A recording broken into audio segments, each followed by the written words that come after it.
Nasa bansa pa raw ang mga leader ng mga Pogo kahit banned na o ipinagbabawal na ang mga yan at pinaalis na ang mga sangkot na dayuhan.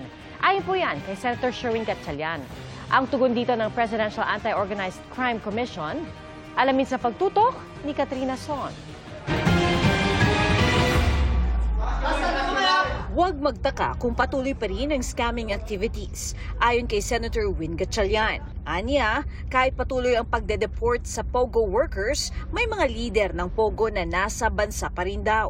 Ano pong pagkukulang? Bakit yung mismong mga boss, nasa labas pa rin, nakakagawa pa rin ng mga ganitong aktibidad, illegal na aktibidad, ba't hindi sila nahanap?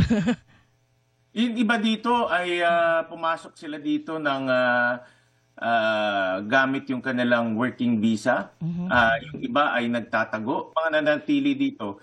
Ito ay ayaw bumalik ng China kasi mahigpit ang China. Piiwas sila dito at ang kasamaang palad, nagkikidnap sila, gumagawa pa rin ng hindi magaganda, gumagawa pa rin ng krimen. Sila yung mga nasa likod nitong mga maliliit, yung mga pocket na scamming activities.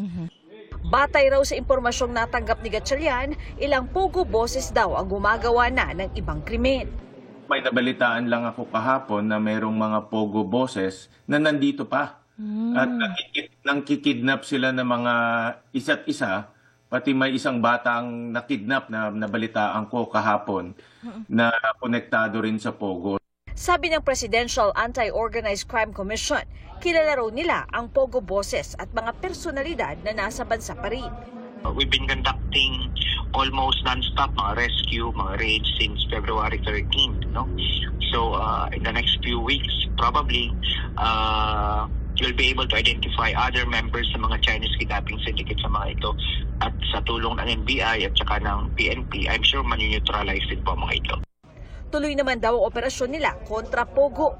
Mahigit 2,000 Pogo workers na nga raw ang naideport. So roughly may mga, kung tama ang datos na nabigay sa atin ng iba't ibang mga ahensya, meron pa pong humigit kumulang 10,650 na mga Pogo-related foreign nationals na nandito sa Pilipinas. Sabi ng PAOK, binibigyan daw nila ang kanilang ahensya ng 8 buwan hanggang 1 taon para tuluyang maalis ang lahat ng Pogo hubs sa bansa, katuwang ang PNP, NBI at Bureau of Immigration. Para sa GMA Integrated News, Katrina Son, nakatutok 24 oras.